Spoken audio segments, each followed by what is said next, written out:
Mrs. Jennifer, as always. It is that time to dive into another franchise to review. Y'all know what's coming, I'm sure, but for those of you who are not aware of what we are going to dive into, it is the ever so popular Halloween.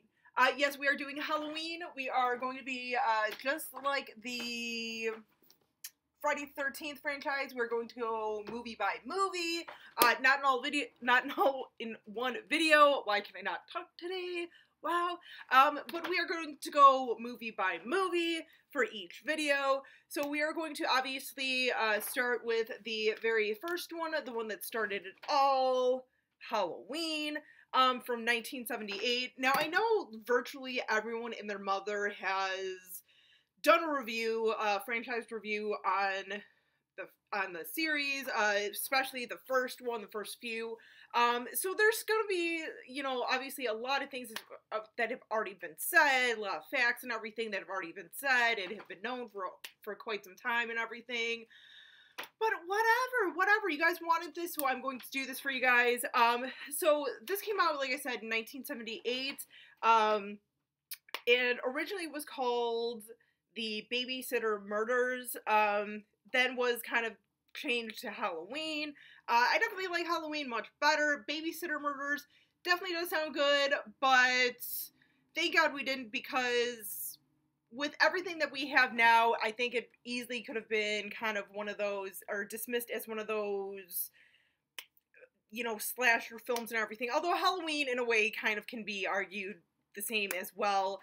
But yeah, this was a very, very low budget movie. Hard to believe, you know, some 40 years later now. God, man, it's 40 years already since Halloween came out. Wow.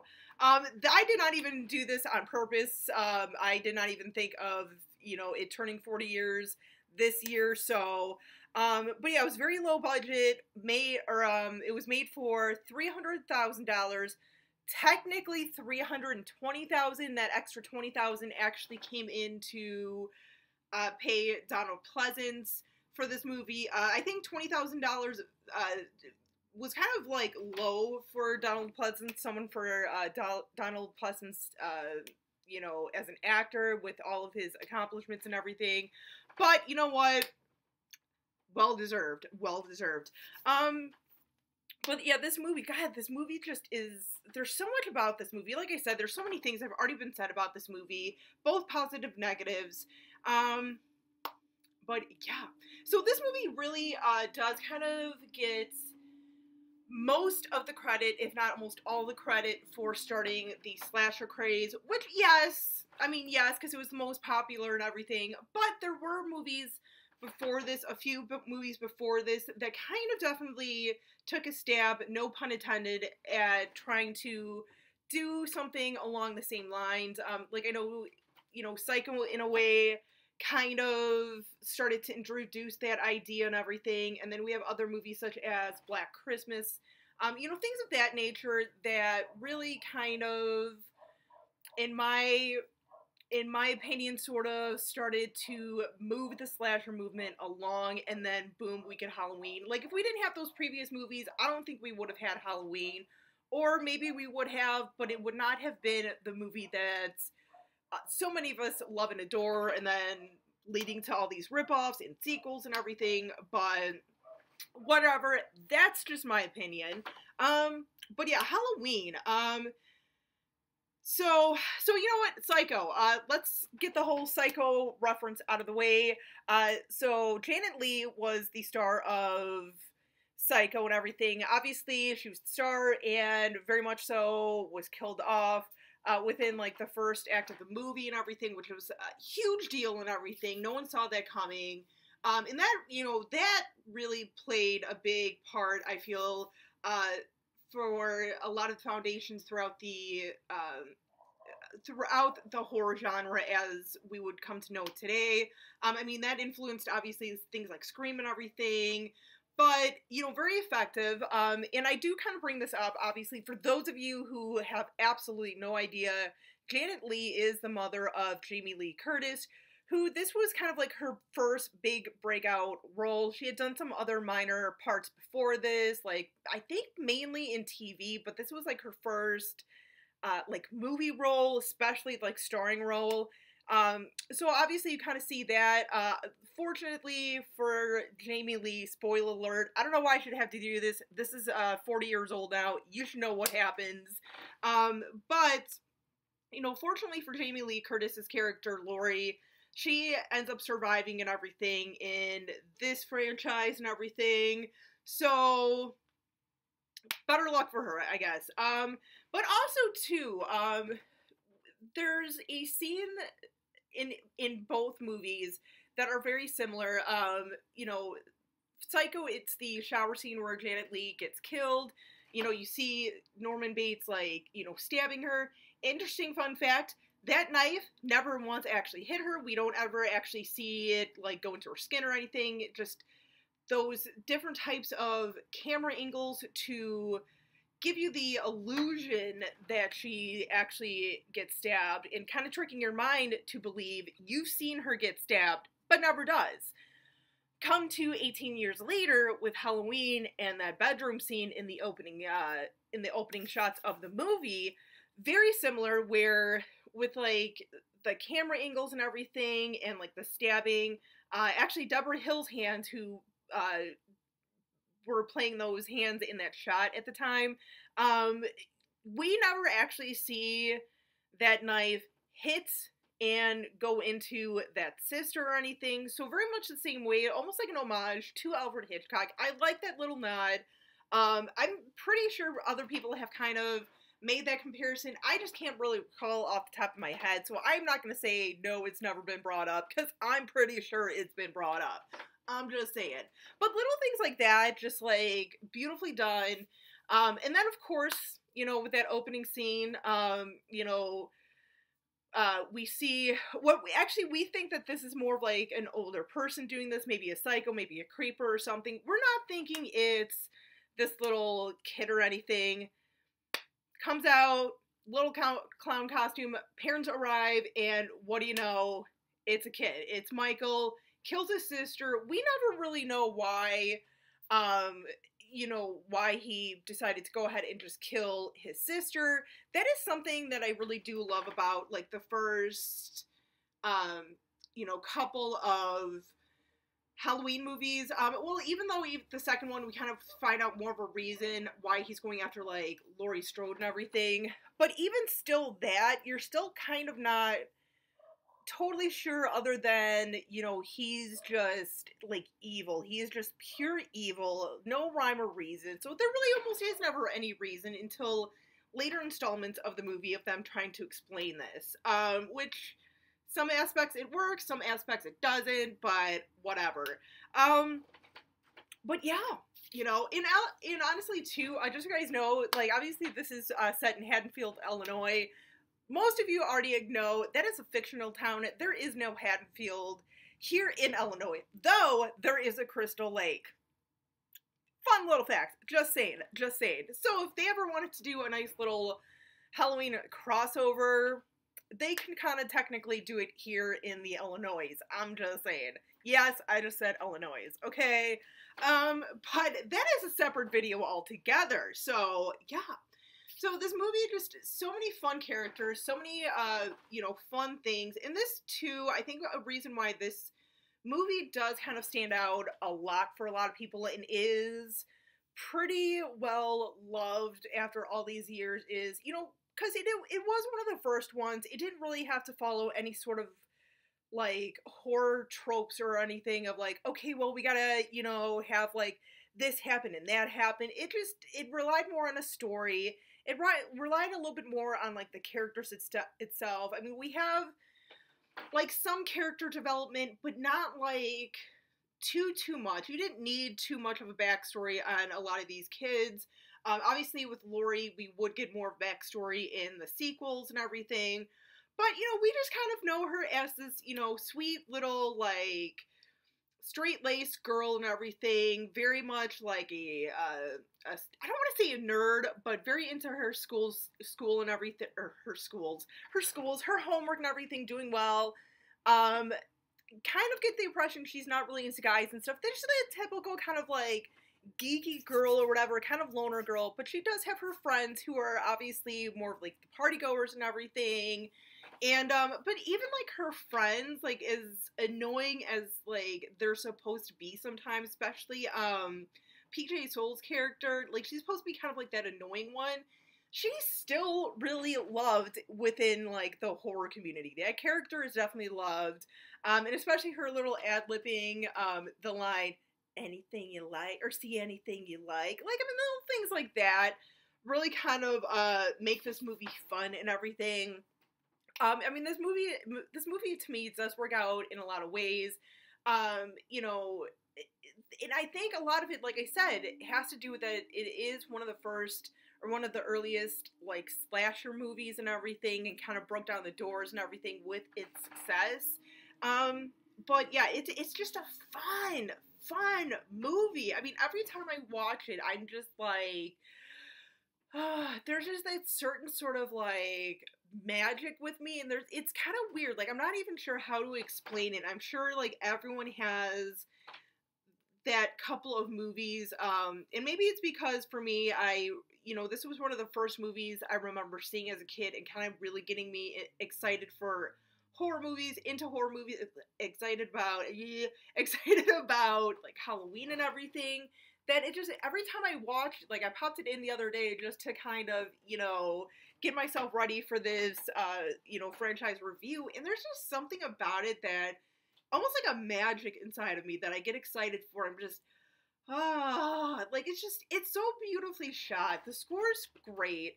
And I like that it does, kind of start off with, after the opening sequence, it starts off in, like, broad daylight and everything, and you think, okay, everything's gonna be okay, everything's gonna be fine, like, what could really go wrong? So it just, like, that just nice, like, transition and everything, and the fact that this does really take place basically on like one day and one night. I really do like that. I know now that's a pretty like normal thing to see within horror movies and everything, but I feel like at the time we didn't really see too much of that. I could be totally wrong. Maybe I just have not seen a whole lot of movies from around this time or before, that it really just kind of like set in almost real time of what was going on and everything and all this. So, but it's just a fun movie, and something I love about Michael, especially in this first one, that I really kind of was like noticing.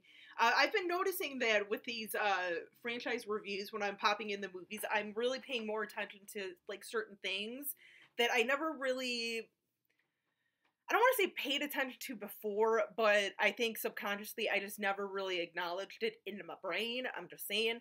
But something I do like is like how much he would kind of like, I mean, obviously he's kind of like a stalker and everything, but he, I'm sorry, I literally just looked out my window and there's this bird just kind of like chilling, on like the tree that's outside. He's just like eating. He's so chill right now. So sorry, randomness. You guys don't care about a bird you can't see right now. Sorry. But no, Michael really kind of, he's obviously like stalking his victims, but he really kind of does go around, almost like just like serving like, and checking out his area and everything, and his like environment of like how to get these kids and everything, and just it's just so well done and everything. And I like the kind of like boogeyman aspect, like the little kid Tommy, he every time he sees him, oh, the boogeyman, and basically it's kind of because it's implanted in his schoolmates teasing him like, oh, the boogeyman's gonna get you. Boogeyman comes out on Halloween, really kind of setting up for Michael Myers. But it is kind of a downfall, because then when the actual boogeyman comes up, since he already kind of talked to his babysitter about it, his babysitter, Lori, thinks that, okay, the story that the kids are telling him have kind of gotten to him and are just like, it's scaring him. It's letting him scare him a bit and everything. So, it's kind of like, okay, just ignore Tommy because he's scared. So, But, you know, it's a kind of a shame, though, because I feel like the boogeyman now, doesn't necessarily, like, exist. Like, kids are scared of stuff, but unfortunately, the boogeyman now has been replaced with Slender Man, so that's, like, the modern age, boogeyman, I guess. But there's something much scarier about just, like, a boogeyman, because I feel like boogeyman can be so different, and just kind of like how the, washed out William Shatner mask that they use, and I know they've kind of like have said this about the mask, that you can really kind of put whatever sort of like fear you have upon this mask when you're viewing it. So, you know, that's something I kind of like about the boogeyman, is that like we all, you know, as kids had different thoughts of what like the boogeyman is. Slender Man, I mean, we all see what like Slender Man looks like and everything, even with its like slight variations, but it's just very like tall, like almost Jack Skeleton type of looking creature.